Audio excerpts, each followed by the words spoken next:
Hello everyone. तो हम लोगों ने पहले के वीडियोस में स्क्वायर और स्क्वायर रूट्स के बारे में चर्चा की है ना। तो जब हम लोगों को एक सिंगल नंबर दिया हुआ रहता है तब हम लोगों को कैसे स्क्वायर रूट फाइंड करना है वो दोनों मेथड्स हमने देखे हैं, प्राइम फैक्टराइजेशन मेथड और डिवीजन मेथड, है ना। भाग विधि से भी हमने डिवाइड करके स्क्वायर रूट निकालना सीखा है। पर अगर क्वेश्चन में फ्रैक्शन दिया हुआ हो अर्थात भिन्न में आपको सवाल दिए हुए हों तो आप उनका स्क्वायर रूट कैसे निकालेंगे, अब हम उसकी चर्चा करके देखते हैं। सपोज़ क्वेश्चन इस प्रकार का है 4/49, इसका आपको स्क्वायर रूट निकालना है। तो आप कैसे करेंगे? तो सिंपल वे हम लोगों को जो पहले मेथड पता है उसी मेथड से करेंगे, लेकिन दोनों को अलग अलग प्रकार से लिखकर। जैसे कि 4 है तो 2 × 2 करने पे हमें मिलेगा 4, और यहाँ है 49, 7 × 7 करने पे मिलता है 49। तो इसके जगह पे क्या लिखेंगे? 2 स्क्वायर 7 स्क्वायर। जब स्क्वायर रूट करेंगे तो ये हट जाएगा स्क्वायर रूट, ये स्क्वायर के बदले, और ये आया 2/7 हुआ इसका स्क्वायर रूट। ओके, ये एक तरीका है। और ऐसे अगर और क्वेश्चंस दिए हो, जैसे कि ये नंबर 1 हुआ, अब हम लोग और एक एग्जांपल करके देखते हैं। उसमें दिया हुआ है 121/144। ओके, तो आपको पता है 121 किसका स्क्वायर है? 11 का। 144 है किसका स्क्वायर? 12 का स्क्वायर। तो बस अगर आपको याद ना हो तो आप इसको प्राइम फैक्टराइज करके देख सकते हैं। 11 से करेंगे, 11 1 जा 11, 11 1 जा 11, ये हो गया। और 144 को करके देखा, हमें मिला 2 7 जा 14, 2 2 जा 4, 2 3 जा 6, 2 6 जा 12, 2 1 जा 2, 2 8 जा 16, 2 9 जा 18, 3 3 जा 9। जब इसको हम लोग करते हैं सॉल्व तो 2 2 जा 4, 4 3 जा 12, फिर 2 2 जा 4, 4 3 जा 12। इसका मतलब 12 × 12 करने पे हमें मिला 144। इसीलिए 121 की जगह वो किसका स्क्वायर है वो हम लोगों को लिखना है। 11 स्क्वायर 144 है 12 का स्क्वायर। अब इसका अर्थ होगा 11/12 is the square root of 121/144। Okay, अब ऐसे क्वेश्चंस तो आप लोगों को आसानी से समझ में आ जाएंगे। चलिए फिर भी हम लोग एक एग्जांपल करके देखते हैं। आपकी क्वेश्चन में आपकी बुक में स्वयं करो दिया हुआ है जो कि है 11.1। उसके कुछ क्वेश्चंस हम लोग करके देखते हैं। CBSE या ICSE वाले भी इसी प्रोसेस को फॉलो करके आप लोग अपने प्रॉब्लम्स सॉल्व कर सकते हैं। जैसे कि इसमें नंबर 5 दिया हुआ है 225/289। तो क्योंकि मुझे इसका स्क्वायर रूट ठीक से पता नहीं सपोज़, तो मैं क्या करूँगी, इसको प्राइम फैक्टराइज मेथड से स्क्वायर रूट निकाल कर देखूँगी। स्क्वायर रूट नहीं, इसको प्राइम फैक्टराइज करके देखूँगी कि कितना आता है। मैं 5 से करके देखती हूँ। 5 4 जा 20, 5 5 जा 25, 5 9 जा 45, 3 3 जा 9। तो इसके बदले में क्या लिख सकती हूँ? 5 × 5 × 3 × 3। अब आया 289, 8 9 10, क्योंकि ये 17 से डिविजिबल है। 17 से हम लोग करते हैं तो 17 बार होता है, इसीलिए 289 मतलब 17 × 17। अब इसका स्क्वायर रूट मतलब ये 2 बार है, इसके बदले 1 लिखेंगे, और ये 2 बार है, इसके बदले 1 लिखेंगे, और ये आया 17। तो इसीलिए इसका स्क्वायर रूट है 15/17 आंसर। तो इस तरह से जो भिन्न है, जो आप लोगों को फ्रैक्शन में दिए हुए हैं नंबर्स, उनका स्क्वायर रूट आपको इस तरह ढूंढना है। प्राइम फैक्टराइजेशन मेथड से पहले उनको प्राइम फैक्टर्स में सॉल्व कर लीजिए, फिर उनको ग्रुप में करके, जैसे हमने पहले सीखा है, अलग अलग स्क्वायर रूट करके फिर उसको आंसर में लिख दीजिए। तो ये है भिन्नों का वर्गमूल ढूंढने का तरीका। तो चलिए अब हम देखते हैं कि कुछ नंबर्स ऐसे जब दिए हों कि जब वो पूर्ण वर्ग संख्या या पूर्ण वर्ग भी नहीं है। जैसे कि आपको मैं बताती हूँ 9/32। यहाँ आपको क्या देखने में मिल रहा है कि ऊपर जो 9 है वो तो एक परफेक्ट स्क्वायर नंबर है, पूर्ण वर्ग संख्या है, पर 32 जो है वो एक पूर्ण वर्ग संख्या नहीं है, क्योंकि 32 को हम लोग फैक्टराइज करेंगे तो ये मिलेगा 3 × 3, ये मिलेगा 2 इंटू 2, 2 टू ज़ 4, 4 टू ज़ 8, 1 2 3 4 5। ओके, तो ये मिला, ये मिला, पर ये एक 2 अकेला छूट गया। इसका अर्थ क्या है कि ये 32 जो है ये पूर्ण वर्ग संख्या नहीं है। ठीक है, तो ऐसे में हम लोग क्या करेंगे, इसको पूर्ण वर्ग संख्या बनाने के लिए किसी एक नंबर, सूटेबल नंबर से हम लोग भाग कर सकते हैं उस संख्या को, या गुना कर सकते हैं। इस पूरे भिन्न को हम लोग गुना या तो भाग करेंगे तो हम लोग को जो रिजल्टिंग नंबर मिलेगा, जो आंसर मिलेगा, वो पूर्ण वर्ग संख्या होगी। तो कौन से नंबर से हम लोगों को इंटू या डिवाइड करना है वो हम लोग कैसे जानेंगे, चलिए देखते हैं। तो यहाँ देखिए, अगर ये नंबर नहीं रहा, 2 नहीं रहा, तो ये क्या हो गया, ये हम लोगों को मिल जाएगा कि एक वर्गमूल संख्या।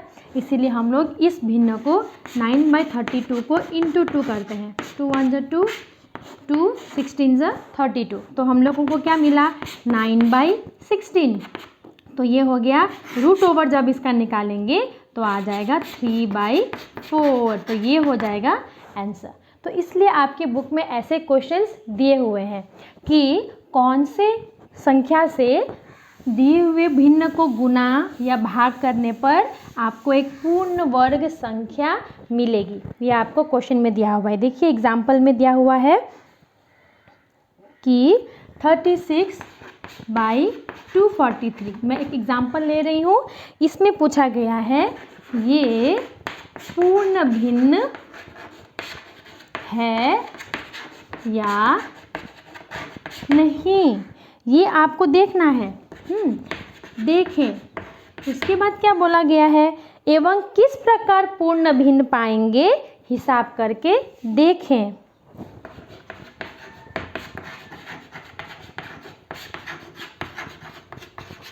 किस प्रकार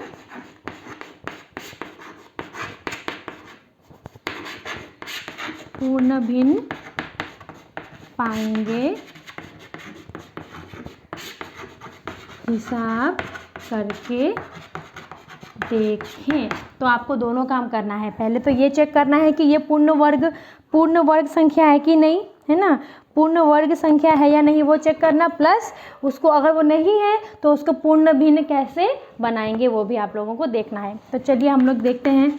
36/243, 36 जो है वो तो है ही 6 स्क्वायर, क्योंकि 6 इंटू 6 36। 243 है या नहीं, एलसीएम करके देख लेते हैं। 3 से 3 8 जा 24, 3 1 जा 3, 3 2 जा 6, 3 7 जा 21, 3 9 जा 27, 3 3 जा 9। तो 1 2 3 4 5, 3 को हम लोग अगर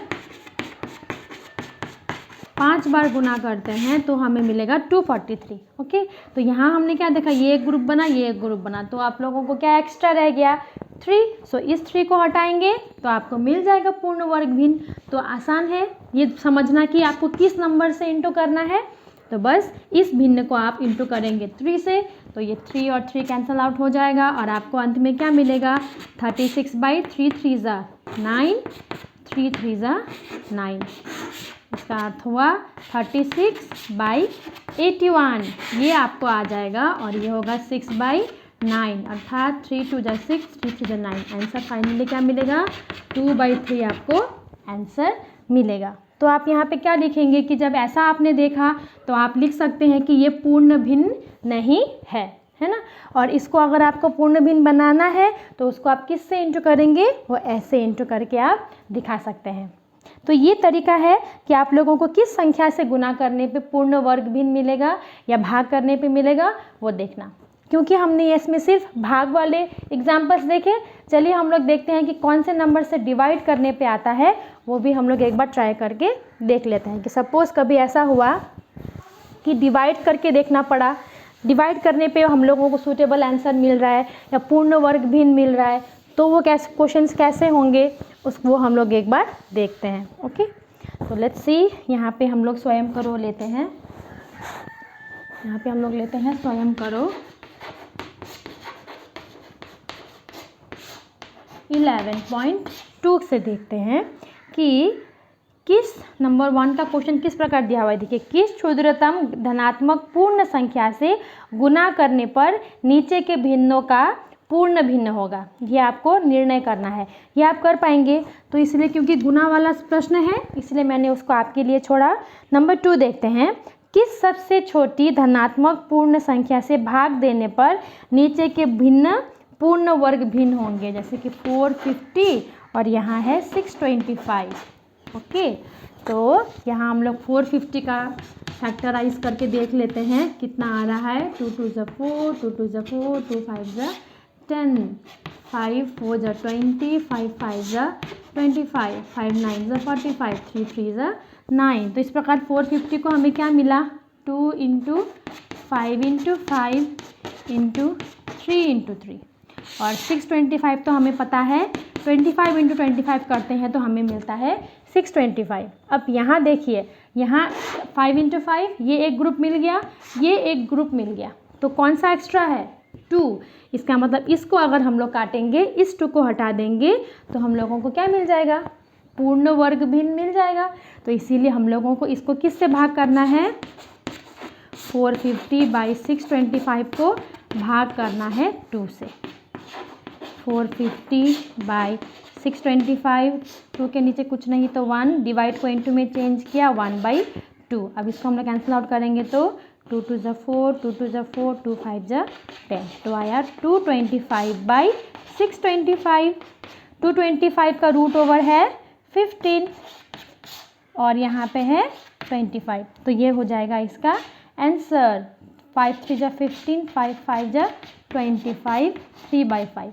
तो यहाँ पे आपको सिर्फ पूछा गया है कि किस सबसे छोटी धनात्मक पूर्ण संख्या से भाग देने पर नीचे के भिन्न पूर्ण वर्ग भिन्न होंगे। तो बस आप ये 2 फाइंड कर लीजिए, 2, और आप आंसर में क्या लिखिए, अतः वह संख्या 2 है। ऐसे आप आंसर लिखेंगे अंत में तो ही हो जाएगा। ओके, तो इस प्रकार से आप जो पूर्ण वर्ग भिन्न नहीं भी कोई हैं तो उनको किसी नंबर से इंटू करके, किसी नंबर से नहीं, सूटेबल जो नंबर है उससे इंटू करके आप लोग या डिवाइड करके आप perfect square number, perfect square fraction जो है वो ऐसे ढूंढ सकते हैं और फाइनली आप ऐसे आंसर निकाल कर भी दिखा सकते हैं। ठीक है, अब ये जो एक्सरसाइज है 11.2 इसी प्रकार का है। ये सारे प्रश्न जो थे, ये सारे जो नंबर्स दिए हुए थे आपको क्वेश्चन में, थोड़े छोटे नंबर्स थे, बहुत लार्ज नंबर्स नहीं थे, इसीलिए हम लोगों ने प्राइम फैक्टर मेथड से इसको कर पाए। पर अगर ये जो नंबर्स हैं ये बहुत बड़े बड़े दिए हों, 4 डिजिट 5 डिजिट नंबर्स अगर दिए हों, तो आप लोगों को कौन सा मेथड फॉलो करना है उसके बारे में भी हम लोग डिस्कस करेंगे। और साथ में जो डेसिमल वाले अगर आप लोगों को नंबर्स दिए हों, डेसिमल वाले नंबर्स का कैसे स्क्वायर रूट निकालना है उसके बारे में भी हम अगले वीडियोज़ में चर्चा करेंगे। तब तक आप ये सारा प्रैक्टिस करके और सॉल्व करके देखिए कि आप खुद से इसे कर पाए या नहीं। और कहीं पे आपको प्रॉब्लम हो किसी क्वेश्चन में तो आप कमेंट बॉक्स में ज़रूर लिख के मुझे बताइए।